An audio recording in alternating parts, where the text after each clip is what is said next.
Hello， 大家好，我是小啊，欢迎回到我频道。今天想要跟大家介绍，我住日本11年，住到我都搬走了，才终于看到一出这么可爱、轻松、搞笑，又有非常多很棒的配角跟他们的剧情，配角和主角的相处的模式，真的是非常要推荐给大家。这出剧叫做《彩香最爱红子前辈》，跟追踪者游戏比起来，它比较没有，几乎是没有那么虐，因为追踪者游戏第一季有一点虐。我今天想要跟大家分享它的剧情大纲，在会爆雷的地方是分享我最喜欢它5个地方。这部剧是在讲彩香，她是一个新进员工，她一直是工作非常努力，可是她同时也是非常严肃，也是非常一板一眼的人，算是这样讲嘛，一板一眼，就是公事就是公事，下班时间到了就回家，然后什么事情都是以公司 ，Oh my gosh， this is why I came back 练中文，再不练就要烂下去了。好，公司的事情为主，以公司的事情为优先的一个很棒的新进员工。然后他甚至跟公司其他人比起来，他的穿着也是非常的制式化，非常的就是原本开始对前辈心花怒放之前，就是穿的就是整个很西装啊，很像日本的新进员工这样。但是因为他曾经在他工作上有一个活动，他不小心出错事情，红子前辈的反应让他非常的印象深刻，跟是他万万没有想到红子前辈会有这样子的反应。他后来就开始对前辈开始有好感。后来当然这出剧就在讲彩香怎么追红子前辈的，至于他有没有追到呢，就等你自己去看咯。我是在嘎嘎欧拉拉这个平台上看的。这部剧我最喜欢的5个地方，第一个是彩香是追红子前辈的那个地方，然后红子前辈是挣扎的那个地方，因为红子前辈比他好像大蛮多岁的，再加上他又是他的上司，像我之前在看粉红理论，他也是上司跟下属的这个障碍，我就每次在看这种上司跟下属的关系，然后如果上司是追下属，我就觉得 Oh my god 超恶心的。可是我在看这出剧的时候，因为知道是下属很爱上司，狂去追上司，上司真的是有做到他的道德挣扎，所以我觉得还蛮令人印象深刻的。再来是有一幕我真的是超级感动，是彩香她在里面有一个非常好的同事跟好朋友叫做 Lisa。当 Lisa 发现彩香也喜欢女生， Lisa 就跟她分享她自己也喜欢女生，所以就是2个女生发现她们自己都喜欢女生。那他们有一幕就是 Lisa 说我不知道你也是 lesbian， 彩香那时候就有点疑问 lesbian， 因为彩香可能第一次喜欢女生，然后还在摸索这个阶段。那时候 Lisa 就说你不知道没有关系，反正不管你怎么样我都支持你。我非常喜欢这一幕，因为我觉得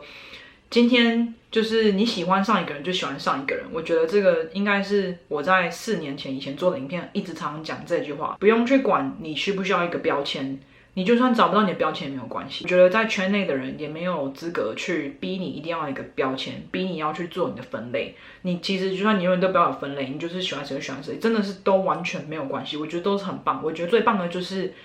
爱，它是一个很美的感觉。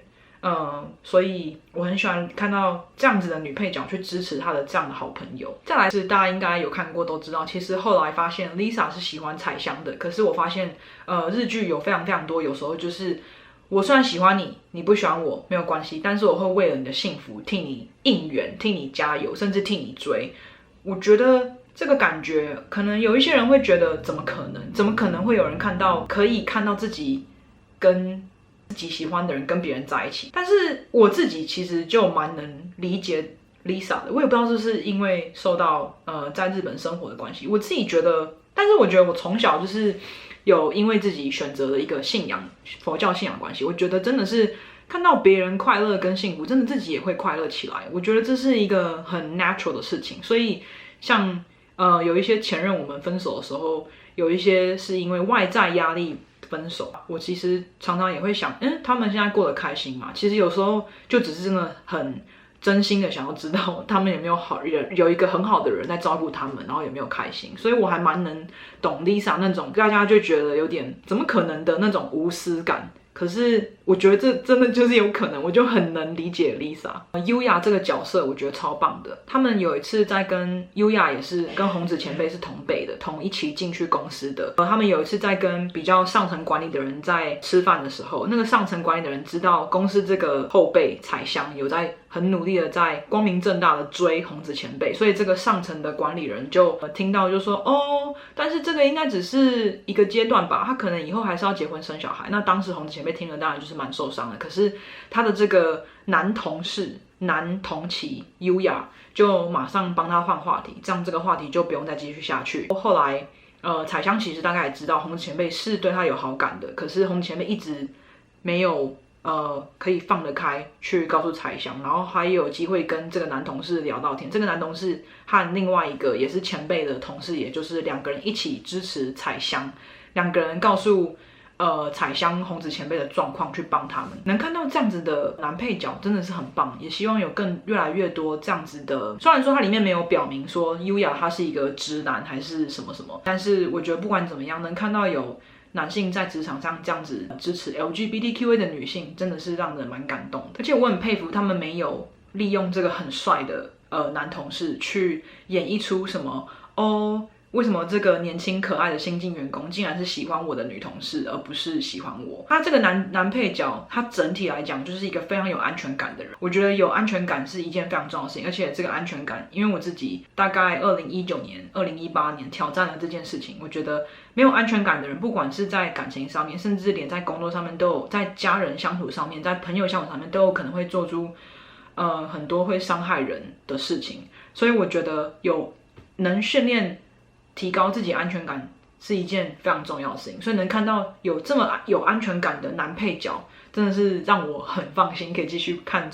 下去这一出剧。如果你们有看过这出剧的，我也很希望可以听到你们觉得这出剧哪里几个很棒的地方，你很想分享的，欢迎在下面留言跟我说。或是这出剧里面有没有哪一幕是你真的很喜欢的？像我最后特别被那个红子前辈，他还是坚持不想要放下心来去接受彩香的爱，然后他就跟彩香说，可是你还年轻，你以后还会遇到还会遇到很多很棒的人，还会遇到别的人。可是彩香跟他讲说，拜托不要再讲这句话了，我都已经追你追很久了。这句话从我喜欢的人的身上听到是一件非常痛苦难过的事情。我听到他这样讲，我从来没有想过这个角度，所以我听到就觉得很动心吧。我真的没有想过，如果你从你喜欢的人身上一直听到这句话，好像会心痛。所以那一幕我真的大概重复看了5次吧。很感谢现在这个科技有很多 Instagram Reels 可以看。那我们就下次见咯。